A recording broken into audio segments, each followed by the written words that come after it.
하심을 감사합니다. 이 시간도 성령님께서 역사해 주시어서 은혜의 시간, 능력의 시간, 유튜브를 통해 은혜를 사모한 이들이 주님 만나고 말씀을 체험하는 귀한 시간 되게 하여 주옵소서. 이 종을 주의 십자가 뒤에 가려주시고 성령님이 주장하시는 복되고 귀한 시간 되기를 원하옵고 예수님 이름으로 기도하옵나이다. 아멘. 할렐루야. 이 복음의 방송을 듣고 은혜를 사모하는 모든 분들에게 하나님의 은혜와 성령의 충만하심이 있으시기를 바랍니다. 저는 오늘 누가복음 9장 28절부터 36절 말씀을 중심으로 은혜로운 성회 이 제하의 말씀을 드리고자 합니다. 저는 부흥회를 인도한 것이 1981년도부터 인도를 했으니까 만 45년을 부흥사로서 쓰임받고 있는데, 제가 부흥회 가면서 항상 오프닝 설교로 대부분 이 말씀을 증거합니다. 그래서 오늘도 이 첫 방송이기 때문에 저에게는 이 말씀을 준비했습니다. 은혜로운 성회. 성회는 은혜로워야지만 됩니다. 부흥회가 은혜로워야지 은혜롭지 않으면은 부흥회 안 하면 많아요. 오히려 안 한 것만도 못합니다. 그래서 강사는 은혜롭게 하기 위해서 최선을 다해야 되고 성도들도 은혜 받기 위해서 최선을 다해야 됩니다. 오늘 유튜브 방송을 보고 계신 모든 분들도 귀를 기울이고 마음을 열고 하나님 말씀에 경청하시기를 바랍니다. 제가 우리 사회자 유 목사님에게 제 프로필을 드렸는데 그 이유는 제가 정당한 목사이고 건전한 교단의 목사이고 또 한국교회 건강하게 쓰임받는 부흥사라는 걸 알려드리기 위해서 이렇게 프로필을 말씀드린 거고, 그리고 이 말씀을 통해서 여러분은 은혜를 사모하고 마음 놓고 은혜 받을 수 있게 하기 위해서 제가 양력을 말씀드리겠습니다. 오늘 은혜로운 성회 이 말씀은 마태복음 17장과 마가복음 9장, 오늘 보면 누가복음 9장에 기록되어 있는 본관복음에 기록되어 있는 동일 사건입니다. 이 사건의 내용은 예수님께서 높은 산에 기도하러 올라가셨는데 세 제자만 데려갑니다. 베드로, 야고보, 요한, 이 세 제자를 데리고 가는데 이 세 제자를 데려가서 기도하던 중에 제자들이 졸다가 뭔가 이상해서 눈을 떠보니까 예수님과 모세와 엘리야가 같이 있는 거예요. 너무나 놀라서 지켜보고 있는데 하나님을 보니까 예수님이 주야. 그럼 모세와 엘리야가 예수님과 대화를 하는데 예수님 앞으로 예루살렘에서 별세하실 것을 쭉 얘기하시는데 그 모습을 보고 얼마나 은혜가 되는지 베드로가 나서서 얘기합니다. 주여, 여기 있는 것이 좋사오니 우리가 초막을 3개를 짓겠습니다. 하나님 주님 위해서, 모세 위해서, 엘리야 위해서 지을 테니 우리 내려가지 말고 여기 머물러 있으면 좋겠습니다. 근데 그때 하나님의 임재가 느껴집니다. 하나님이 임재할 때 구약시대 때는 주로 구름, 때를 연기, 왜 하나님의 형상을 보지 못하기 때문에. 근데 산에는, 높은 산에는 구름이 있어요. 그 구름이 제가 들어가 보니까 안개 같은데 하나님의 임재의 구름은 두려움이 있습니다. 거룩한 떨림이 있어요. 이사야 6장에 보면은 이사야가 우시아와의 죽전에 성전에서 기도하다가 하나님의 임재를 경험합니다. 거기 연기로 표현된데 같은 뜻이에요. 거기 얼마나 두렵고 떨리는지 벌벌 떱니다. 모세 시대 때도 위급하면 하나님이 구름으로, 구름 속에 역사하셨는데 그때 백성들은 돌을 들었다가도 무서워서 벌벌 떨게 돼요. 바로 하나님의 거룩한 임재를 느끼게 되면 떨릴 수밖에 없죠. 자, 그래서 벌벌 떨고 있는데 음성이 들리는 거예요. 이는 내 사랑하는 아들은 내 기뻐하는 자니 너희는 저의 말을 들어라. 하나님이 직접 하신 말씀을 듣고 너무 놀라서 벌벌 떨고 있는데 그때 예수님께서 일어나 가자 그러신데 보니까 모세도 없고 엘리야도 없고 오직 예수님만 남았어요. 이 사건을 머릿속에 두면서 오늘 우리는 은혜를 받고자 합니다. 오늘 여기서 저는 은혜로운 성회의 모습을 봅니다. 첫째로 은혜로운 성회는 어떤 성회냐? 은혜로운 성회는 첫째는 체험하는 성회가 은혜로운 성회입니다.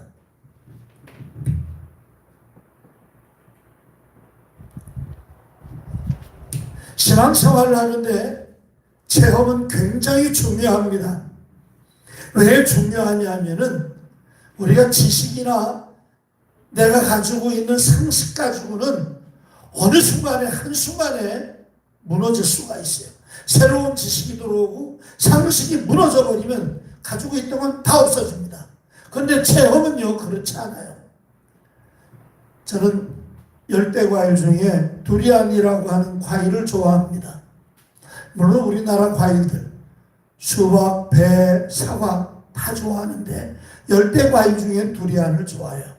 처음에는 냄새가 나고 모양도 이상하고 이게 뭔 맛이 있을까 싶었는데 하도 두리안 하니까 먹어봤더니 나중에는요 정말 맛있더라고요. 우리 애들이 지금 40대인데 초등학교 다닐 때 3학년, 6학년 때 두 아들을 데리고 간 적이 있어요. 태국에 간 적이 있어요. 가족이.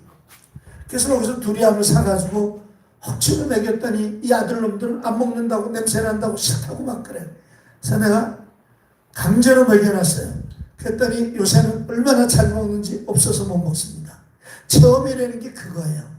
그냥 보는 것, 아는 것, 지식 그게 아니라 내가 체험하면은 누가 뭐라 그래도 흔들리지를 않아.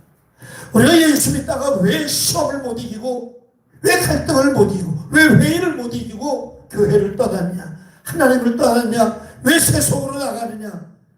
물론 마귀의 역사가 있지만 그 마귀의 역사를 이겨내고 지켜야 되는 게 믿음이고 신앙인데 왜 이걸 못하느냐? 체험이 없기 때문에 그래요. 예수님을 만난 체험, 하나님에 대한 체험, 하나님이 살아계신 체험을 하게 되면 우리는 흔들리지 않습니다. 그래서 체험이 참 중요한데 그 어떤 체험을 했을까요?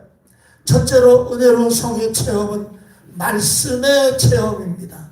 말씀. 하나님의 말씀을 체험해야지만 됩니다. 오늘 보면 30절에 보면은 모세가 등장합니다. 모세는 구약시대의 말씀이에요. 구약시대 때는 모세 때는 말씀이 이렇게 성경으로 있는 말씀이 아니고 하나님의 말씀으로 주어졌기 때문에 십계명을 중심한, 그래서 모세가 쓴 창세기, 출애굽기, 레위기, 신명기 이 5권의 책을 예수님 당시에는 구약의 끝자락, 신약의 시작이기 때문에 그때 신약이 없었어요. 구약의 말씀으로 모세를 의미합니다. 모세를 만났다라고 해서 말씀을 체험했다고 얘기해요. 말씀의 체험이 왜 중요하냐? 말씀의 체험은요, 하나님의 말씀은 우리의 신앙과 생활에 좌표를 줍니다. 중심이 되고 그걸 중심으로 해서 깨닫게 되는 거예요. 그래서 말씀을 체험한 사람들은 이단, 사설 이런 걸 구별합니다. 그래서 빠지질 않아요. 말씀을 체험하지 못하면은 누가 와서 딴소리하면 해하고 빠져나갑니다. 그래서 신천지에 가서 앉아있고 통일교 가서 앉아있고 엉뚱한 데 가서 거기 가서 앉아있는 거예요. 집사권사들이. 왜 그러냐? 말씀 체험을 못해서 그래요. 하나님의 말씀은요 뭘 주냐? 분별력을 줍니다. 분별력을 주기 때문에 이단과 사설을 알게 하는 거예요. 하나님 말씀을 이번 성회를 통해서 체험하시기를 바랍니다. 말씀의 체험이 얼마나 중요하냐? 시편 119편은 구약의 말씀장인데요. 시편의 기자는 이렇게 표현하고 있습니다. 주의 말씀의 맛이 내게 어찌 그리 단지요 내 입에 송이 꿀보다 더하니이다. 103절에 고백을 하고 있어요. 그렇습니다. 하나님의 말씀을 체험하게 되면요 이 말씀을 늘 읽게 되고 말씀을 묵상하게 되고 말씀대로 살려고 애를 쓰게 되는 거예요. 이번 성의 말씀 체험하시기 바랍니다. 두 번째로는 능력을 체험해야 됩니다. 즉 성령 충만해야 돼요. 능력은 뭘 의미할까요? 능력 체험 바로 30절에 나오는 엘리야를 의미합니다. 엘리야는 성령의 사람이에요. 성령 충만을 말합니다. 우리가 능력을 받아야 그래야 하나님의 일을 하면서도 지치지 않아요. 제가 담임을 언제부터 했냐면 1980년 3월 달부터 했습니다. 지금까지 쭉 목회를 하고 있으니까 저는 만 46년 하고도 3개월이 넘는 4개월째 되는 목사입니다. 굉장히 오랫동안 목회를 했죠. 길게 했습니다. 그런데 보니까요, 능력받은 성도들은 달라요. 어떻게 다르냐? 마귀가 역사할 때 이겨나갑니다. 사탄이 역사할 때 흔들리지 않습니다. 오히려 사탄의 괴계를 부숴버리고 기도로 승리합니다. 그리고 대부분의 시험 들고 대부분의 상처받는 사람들이 누구냐? 교회 왔다리 갔다리 한 사람은 상처 안 받아요. 그런 사람은 시험도 안 들어요. 누가 시험 들고 상처받냐? 열심히 주의 일 하려고 애쓰는 사람, 말씀으로 살려고 애쓰는 사람, 하나님의 일에 내 최선을 다하고 물질을 드리고 시간을 드리고 체력을 드리고 애쓰고 수고한 사람들이 보면 시험에 들고 상처받아요. 왜? 사탄이 그냥 두지를 않거든요.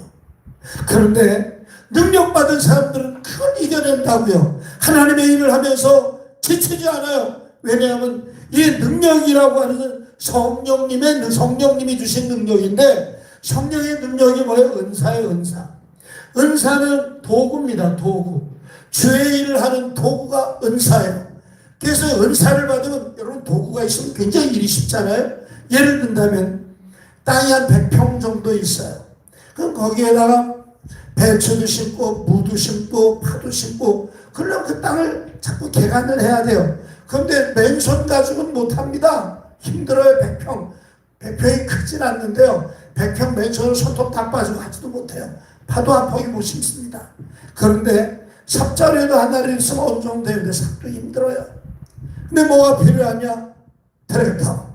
경기 가지고 하면은 100평이 아니라 1000평, 10,000평도 우리는 일할 수가 있는 거예요.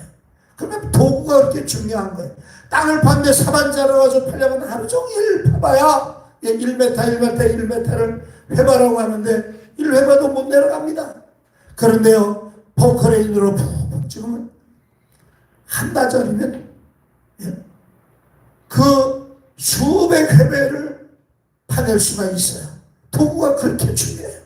그러니까 우리는 성령의 능력을 받아서 사랑도 내 힘으로 하면 힘들지만 성령의 은사, 사랑의 은사를 받으면 힘들 거 하나도 없어요. 그냥 사랑하고 용서하고 살아가게 돼요. 목사님들이 말씀의 은사를 받고 영분별의 은사를 받고 신의 은사를 받고 이런 은사를 받으면은요 얼마나 목회하기가 쉬운지 몰라요. 여러분, 우리가 왜 기도합니까? 왜 은혜받기위해서 이렇게 부흥회를 참여하니까? 그것도 모자라서 유튜브까지 들여다보면서 뭐 때문에 우리가 은혜를 사모합니까? 하나님의 말씀을 통해서 능력을 받고 기도를 통해서 능력을 받고 하나님의 선한 일을 감당하기 위해서 그렇게 한다, 그 얘기입니다. 자, 여러분 모두가 이번 성에 기도 많이 하셔서 능력 받으시고 성령 충만하여 엘리야처럼 하나님의 위대한 일을 감당하는 하나님의 사람들 되시기를 주의 이름으로 부탁을 드립니다. 세 번째 체험은 천국의 체험입니다. 천국. 자, 33절을 보면은 오늘 본문 33절에 이렇게 기록이 되어 있습니다. 두 사람이 떠날 때 베드로가 예수께 여짜오되 주여 우리가 여기 있는 것이 좋사오니 우리가 초막셋을 짓되 하나님 주를 위하여 하나님 모세를 위하여 하나님 엘리야를 위하여 하사이다 하되 자기가 하는 말을 자기도 알지 못하더라. 자, 이게 무슨 얘기냐면요, 천국이라고 하는 것은 머무르고 싶은 것이에요. 오늘 그 높은 산에서 우리 흔히 변화산이라고 말을 하는데 그 변화산에서 오늘 예수님이 변화된 모습을 보고 또 엘리야를 만나고 모세를 만나고 하면서 거기 얼마나 좋은지 내려가기 싫은 거예요. 주여, 우리 여기 좋습니다. 여기서 지내시죠. 그렇습니다. 천국을 체험하면요, 교회에서 천국을 체험은 예배마쳐도 가기가 싫어. 교회에서 민기적거리게 돼요. 그래서 은혜로운 교회는 어떤 교회냐, 성도들이 예배마쳐도 쫙 썰물처럼 빠져나가는 교회가 아니라 여기저기 모여서 기도회도 하고 회의도 하고 의논도 하고 또는 봉사도 하고 함께 나누는 그런 교회가 은혜로운 교회예요. 썰물처럼 빠져나가는 교회는 죄송하지만 은혜로운 교회가 아닙니다. 왜? 교회가 머무르고 싶어야 돼요. 빨리 오고 싶고 끝난 다음에 다시 싫어지는 곳, 그게 바로 교회가 돼야 돼요. 자, 천국을 체험하면 이렇게 됩니다. 왜 신앙생활 안 된 사람이 천국을 바라보고 믿음으로 영생을 사모한다고 하면서 헌금 몇 푼 때문에 시험 들고 덜덜덜 떨고 조금 상처받았다고 기분 나쁘다고 이놈의 교회 못 다니겠다, 주님 보고 이놈저놈 하는 사람들이 하나둘이 아니에요. 왜 그러냐? 교회 다니는데 왜 기쁨이 없고 즐거움이 없냐? 교회 생활에 왜 예배 다니는데도 안 기뻐지는 것도 기적이에요. 여러분, 천국을 체험한 사람들 예배가 즐겁고 찬양이 행복하고 기도가 힘이 나고 하나님 말씀 들을 때 완전히 만족해지며 풍성함을 느끼게 됩니다. 그래서 체험이 중요해요. 이번 성에 천국 체험하시기를 바랍니다. 자, 두 번째 은혜로운 성회는 어떤 성회냐? 변화되는 성회입니다. 변화. 이번 성회가 변화되는 성회가 되시기를 바랍니다. 먼저 29절을 제가 읽어드리겠습니다. 기도하실 때 용모가 변화되고 그 옷이 휘어져 광채가 나더라. 아멘.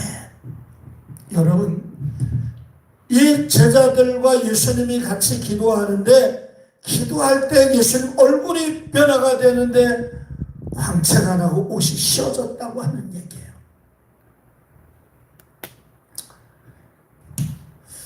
사람들은 성화를 보고 많이 속아요. 왜냐하면 성화들이 그려지던 시대가 거의 다 중세 이후예요. 기독교가 세상을 장악하고 있을 때 성화를 많이 그렸기 때문에 예수님을 그대로 그리면 안 돼요. 그래서 이 이쁜 모델을 데려다가 예수님을 그립니다. 잘생긴 사람을 데려다가 예수님을 그려요. 근데 성경을 잘 읽어보세요. 예수님이 부활하기 전에는요, 참 못생기셨어. 안 생기셨어. 볼품 없었어요. 그게 어디는 이사야서에 나와요. 저는 흠모할 만한 것이 없다 그랬어요. 그리고 또 한 가지 있어요. 예수님이 33살 33년 사시고 돌아가셨는데, 물론 부활하고 승천하셨지만은, 그러면 예수님이 활동하실 때가 30살부터 33살까지 3년간이었는데, 어느 날 예수님이 야곱의 우물에서 말씀을 증거하시다가 사람들이 야곱의 우물을 얘기할 때 내가 야곱보다 먼저 있었다라고 얘기하니까 사람들의 반응이 뭐였어요? 저가 50도 안 됐는데 야곱보다 먼저야? 깜짝 놀라요. 50도 안 됐다라고 하는 말은 예수님이 40 넘어 보였다는 거예요. 그때 나이 31 또는 32 정도 되었는데 50이 안 돼 보인다. 거의 50처럼 보인다, 그 얘기. 제가 부흥회를 다니면 어떤 분들은 한 15년 전만 해도 어떤 분들은 제가 나이 많은 총각 목사님인 줄 알았대. 그래가지고 저를 중매하겠다고. 그런 사람도 다 있었어요. 그래서 강사님 결혼했어요? 그러더라고요, 어떤 권사님이. 그래서 왜요? 그랬더니 아니 너 총각 같아서 내가 좋은 섹시 하나 소개하려고 그래요. 그래서 아이고 내가 몇 살로 보여요? 그러니까 그럼 40 정도 돼 보이는데요. 그래요. 그래서 내가 그랬어요. 아이고 권사님 영안이 열리셨네. 그랬어요. 근데 우리 애가 벌써 대학 다녀요. 내가 그랬지. 지금도 사람들이 저를 굉장히 적게 봅니다. 왜냐하면 지금도 제가 축구를 해요. 목사님 축구팀에서 축구를 하고 뛰어다닙니다. 배는 좀 나왔지만 그냥 골만 넣습니다. 밥 사주고. 근데 예수님은 안 그랬어요. 30대 초반에 50 가까이 얘기를 했어요. 저를 지금 보고 80 안 돼요 쪼 그러면 제가 기분 나쁠 거예요. 안 된 게 맞지만은 80 안 된 것 같다 그러면 제가 기분 나쁠 거예요. 저를 보고 90은 안 됐죠 그러면 제가 이 양반이 눈에 치매가 들었나? 아마 그렇게 생각할 거예요. 근데 예수님은 그러셨어. 근데 그 얼굴이 확 달라지신 거예요. 언제 달라진 줄 아세요? 오늘 본문 말고 예수님 부활하시고 난 다음에 달라지셨어요. 그래서 부활한 예수님을 제자들이 못 알아보고 어머니도 못 알아보고 막달라 마리아까지도 못 알아보잖아요. 예수님 본 모습으로 변화되셨어요. 천국은요 우리가 찌글찌글하고 다 늙은 이런 얼굴로 들어가는 데가 아니에요. 변화돼서 가장 아름답고 싱그러운 모습으로 들어갑니다. 할렐루야. 자, 그러면 용모가 변화됐다는 게 무슨 뜻일까요? 마음이에요. 마음이 변화됐다 그 뜻입니다. 마음이 변화됐다. 사람의 마음에 근심 걱정 염려가 많으면요 얼굴이 시커매지고 근심 걱정이 많으면요 당연히 망가지게 돼 있어요.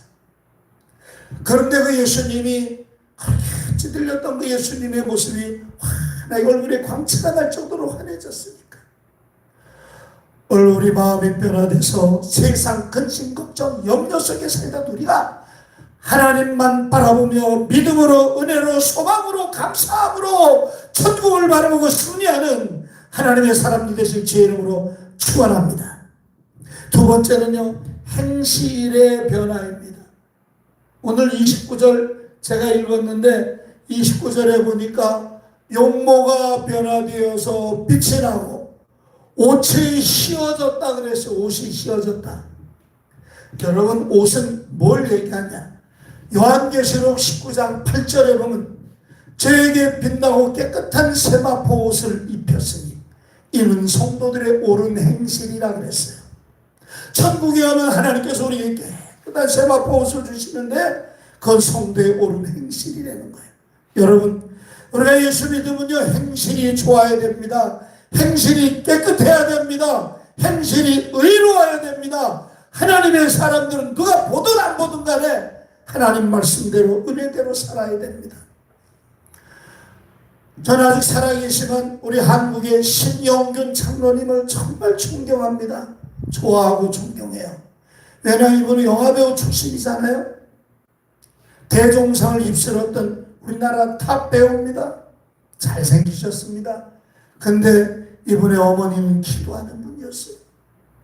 6살 때 아버지가 돌아가시고 그 황해도의 큰 부자였지만 어머니가 아들 데리고 내려와가지고 그리고 데려와서 서울서 가난하지만은 기도하면서 이 아들 뒷바라지를 했는데 열심히 공부해가지고 결국은 서울대학교 치의학과 나와서 치과 의사가 돼서 병원을 개원해서 원장이 됩니다.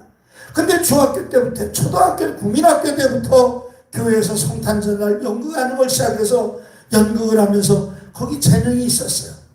계속 고등학교 가서도 연극반에 하고 서울대학교 들어가서도 연극 동아리를 만들어가지고 연극을 하다가 치과 의사가 되고 병원 원장이 됐는데 근데도 연극에 대한 미련을 못 버려서 연극을 한 편 한 편 나가다가 영화에 출연하면서 그는 대한민국 최고의 톱스타의 자리에 오릅니다. 돈 생깁니다. 인기 생깁니다. 어마어마하게 1년에 30편을 찍은 데 있습니다. 1년에. 그의 평생에 300편의 영화를 찍었는데 그 돈을 모아가서 화랑방탕한데 술 먹는데 쓰지 않고 이분이 이 돈을 잘 모아가지고 물론 하나님 앞에 11조 드리고 예물 드리고 선교하고 다 하셨는데 그걸 가지고 땅을 사고 건물을 사고 저축을 하고 이렇게 하면서 건전하게 모아가지고 그렇게 했는데 이분이 세운 그 극장이 서울극장, 명보극장, 그리고 풍년제과, 태극당, 그런 우리나라의 유수한 제과점들을 세우고 그런 회사들을 세우고 어마어마한 부자가 됩니다. 근데 그분이 어느 날 한국의 영화인들을 위해서 500억 정도 되는 재산을 기증을 합니다. 놀랍지 않습니까? 그것도 모자라가지고 그 후에 100억 정도를 또 기부를 하게 되고, 또 지금은요, 저 강동구에 있는 3,000평의 땅을, 4,000평인가요? 4,000평의 땅을 이승만 기념관을 짓도록 거기 기증을 했어요. 놀랍지 않습니까? 돈 안 아까운 사람이 어디 있어요? 이분이 자식들한테 유언을 했습니다. 내가 죽거든 내 관에다 성경책 한 권만 넣어달라. 그분이 좋아하는 것이 내가 나 된 것은 하나님의 은혜입니다. 이 말씀 좋아하시면서 보세요. 얼굴 잘생겼죠. 치과의 머리 좋죠. 거기다 돈 많이 벌었죠. 인기가 얼마나 좋습니까? 그런데 그분은 술도 안 먹고 담배도 안 피고 바람도 한번 피운 적이 없이 그분은 건강하게 건전하게 지금 두뇌가 100년 해로를 하고 있어요. 곧 이제 3년 있으면 100세가 되시는데 놀랍지 않습니까? 그분은 오직 하나님의 말씀대로 살았기 때문에 자기 인생을 스스로가 나는 성공한 인생이다 라고 표현을 합니다. 근데 여러분, 하나님께서 놀라운 반전을 주셨어요. 500억이 작은 돈입니까? 손끝으로 번 돈인데, 몸으로 일해서 번 돈인데, 그런데요, 그 아낌없이 후진들을 위해서 내놓았을 때, 여러분, 캐대언이라고 하는 노래를 알고 계시죠? 그거 작사, 작곡, 노래 부른 가수가 이재입니다. 연습생으로 들어갔다가 결국은 너는 안 되겠다. 그러고서는 결국 퇴출됐는데 이 아이가 열심히 기도하고 열심히 음악을 노력을 해가지고 음악을 만들고 해서 만든 게 캐대언인데요. 이 노래가 빌보드 차트 1위를 휩쓸고 그리고 전 세계에서 어마어마하게 불려지면서 이번 월드컵에도 불리지 않았습니까? 정말 놀랍습니다. 근데 놀라지 마세요. 음원 수입, 얘가 작사 작곡을 하고 직접 불렀으니까 그 모든 수입이요 500억이 들어왔답니다. 하나님은 정확하세요. 놀랍지 않습니까? 어쨌든 이 신영균 장로님은 깨끗한 행실로 평생을 사셔서 지금도 멋지게 여생을 보내고 계십니다. 세 번째 변화가 일어났는데 뭐가 변화됐냐면 가치관입니다. 가치관. 자, 35절을 제가 봉독해 드리겠습니다. 35절. 이 말할 즈음에 구름이 와서 그들을 덮는지라. 구름 속으로 들어갈 때 그들이 무서워하더니 구름 속에서 소리가 나서 이르되 이는 나의 아들고 택함을 받은 자니 너희는 그의 말을 들으라 하고. 아멘. 하나님께서 구름 속에 임재하셔서 제자들에게 들려준 것이 너희가 랍비로 섬기고 있는 예수는 나의 아들이다. 랍비가 아니다. 메시아다. 랍비라고 하는 것은 랍비는 선생님이에요. 근데 메시아라고 하는 말은 선생님이 아니라 세상을 구원할 구주예요. 그럼 누구냐? 하나님이라는 거예요. 보세요. 선생님을 위해서는 죽을 사람이 아무도 없어요. 랍비를 위해 죽을 사람은 없어요. 근데 메시아를 위해 죽는 사람은 얼마나? 우리나라에서만 수백 수천 명이 순교를 했습니다. 바로 가치관이 달라지는 거예요. 선생님으로 따르던 예수님이 알고 보니까 하나님의 아들이야. 유대 나라의 개념은요, 아버지와 아들은 동격입니다. 그래서 예수님이 내가 하나님의 아들이라고 선포하고 나서 결국은 신성 모독죄 해가지고 처형을 당하시게 된 거예요. 오늘 우리는 예수님이 그냥 선생님이 아니라 나의 구주, 나의 생명을 관장하시는 나의 하나님이라는 걸 아셔야지만 이걸 믿으시기를 바랍니다. 그럼 우리 삶이 달라져요. 가치관에 의해서 사람은요, 우선순위가 결정되거든요. 내 목숨까지 내어줄 수 있는 게 뭐냐? 가치관이에요. 그 예수님을 하나님으로 여러분 생애 제1 가치로 세우시면 오늘 신영균 장로님처럼 성공하는 그런 성도가 될 줄로 믿습니다. 마지막으로 세 번째 은혜로운 성회는 어떤 성회냐? 36절에 보니까 오직 예수님만 남는 성회.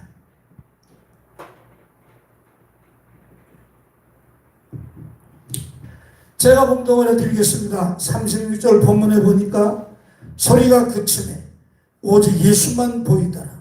제자들이 잠잠하여 그 본 것을 무엇이든지 그때는 아무에게도 이르지 아니하니라. 아멘. 여러분 그렇습니다. 이번 성회는 예수님만 보여야 돼요. 저는 제가 부흥사로서 강사로 전국을 다니고 세계를 다니면서 하나님 말씀을 증거하다 보니까 원하지 않은 팬들이 생겨요.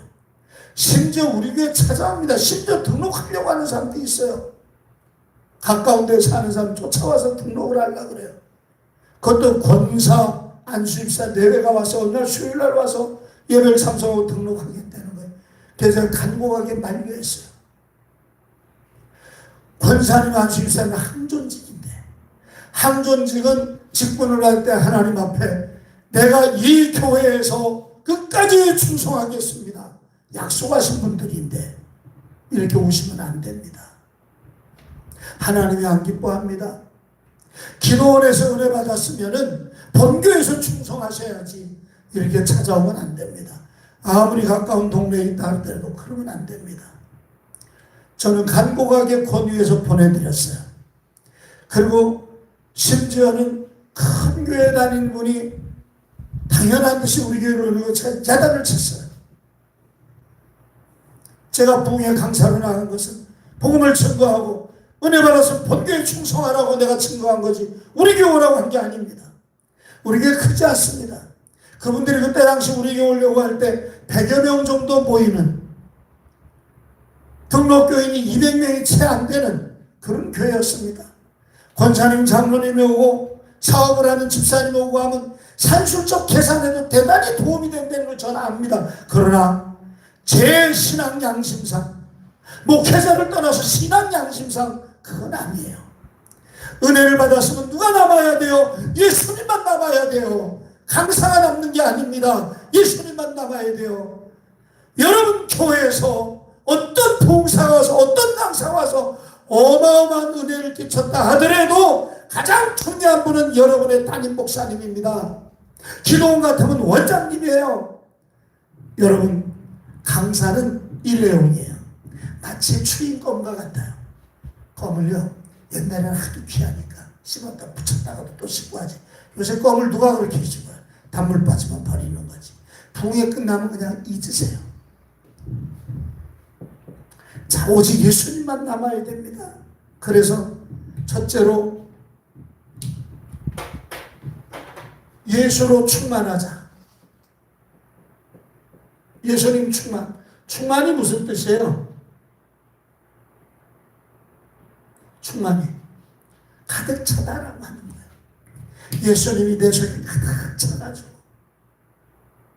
여러분 옛날에 최건능 목사님이라고 초대교회 목사님 계셨어요. 이분이 유명합니다. 성함은 봉성인데 최봉성 목사님이신데 권능으로 이름이 바뀔 정도로 별명이 될 정도, 별명이 이름 될 정도로 그런 분이에요. 이 어린이 신사참배를 반대해서 옥고를 치릅니다. 고문을 당합니다. 일본의 순사가 막 악질적으로 막 두들겨 패고 고문을 하는데 웬만한 사람 고문을 봐도 잘못했어요. 살려주세요. 이게 정상인데 이분은 이 노인 최건영 목사님은 때리면 주여 감사합니다. 주여 감사합니다. 그러니까 때리던 순사가 지쳐버립니다. 이 영감탱이 속에 뭐이 들어있어서 이렇게 독하냐고. 그때 최건영 목사님이 이렇게 말씀하셨대요. 순사 나으리, 내 속에는 예수님이 가득해서 나를 건드리면 예수님이 나옵니다. 여러분, 우리가 이런 간증할 수 없는 예수를 충만하면 얼마나 좋을까요? 돈이 없어도 행복하고, 삶이 좀 힘들어도 행복하고, 때로는 일이 잘 안 풀려도 행복하잖아요. 왜? 예수님이 가득 차 있으니까. 믿음 생활한다고 하면서 왜 짜증나고, 왜 힘들고, 왜 어렵고, 왜 고통스럽습니까?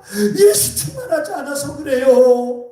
세상의 물질 기대하고, 세상의 향락 기대하고, 세상 것 자꾸 바라보니까 예수님이 있을 자리가 없어요. 예수님이 계실 자리가 없어. 그러니까 공허한 거예요. 물질로 채워봐도 안 되고, 쾌락으로 채워봐도, 술 마셔봐도 안 되고, 여행을 다녀봐도 안 되고. 왜 그런 줄 아세요? 우리 속에는 예수님으로 충만해야지만 됩니다. 왜? 하나님이 택한 사람들은요, 예수 충만이 최고의 행복이에요. 예수님으로 충만하시기를 바랍니다. 두 번째, 우리는 오직 예수님만 남는 성회라는 거는요, 예수님 영광. 우리의 삶의 목적이 예수님의 영광을 위해서 살아야 된다. 제가 어떤 여자 목사님이 운영하는 기도원을 갔어요.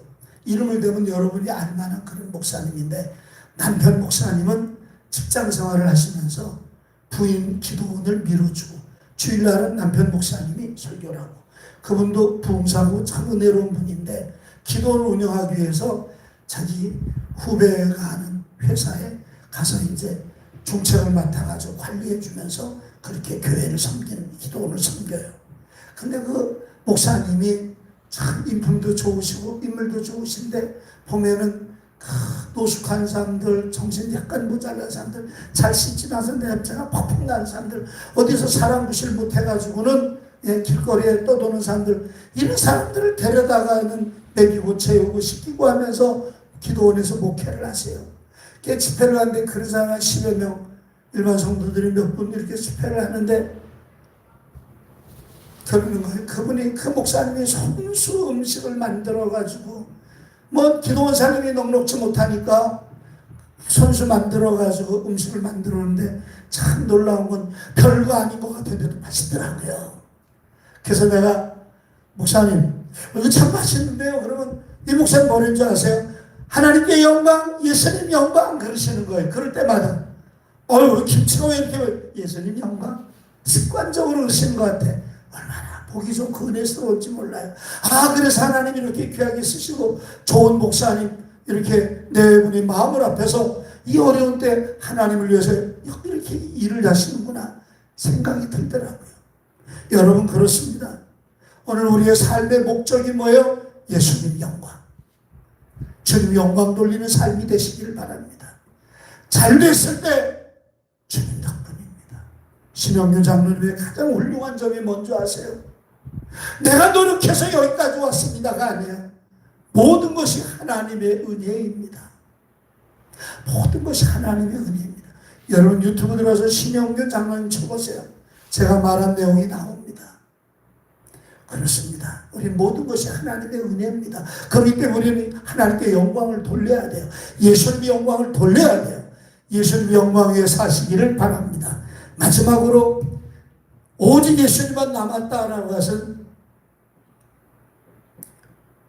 예수님 증거예요. 다른 말로 하면 전도입니다. 전도. 우리가 왜 전도해야 되느냐? 지상 명령이잖아요. 우리 주님이 직접 하신 말씀이잖아요. 복음을 전파하라. 때를 얻든지 못 얻든지. 오직 성령이 너희에게 임하시면 너희가 권능을 받고 예루살렘과 유다와 사마리아 땅까지로 내 증인이 되리라 말씀하신 대로 세상 끝날까지 내가 너희와 함께하리라. 모든 족속으로 제자를 삼아 아들과 아버지와 성령의 이름으로 세례를 주고 내가 저 분부한 것을 지키게 하라.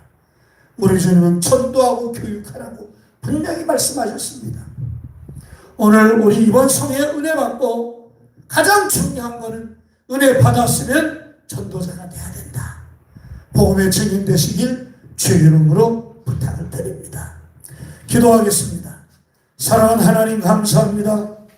오늘 이 시간도 하나님의 귀한 말씀을 증거했습니다. 우리 하나님께서 함께 해주시고 성령으로 충만하게 하시며 특별히 이번 성에 또 이번 유튜브를 통해서 은혜 받은 분들이 오직 예수님만 남고 예수를 증거하는 하나님의 사람들 되게 하여 주시옵소서. 예수님 이름으로 간절히 기도하옵나이다. 아멘.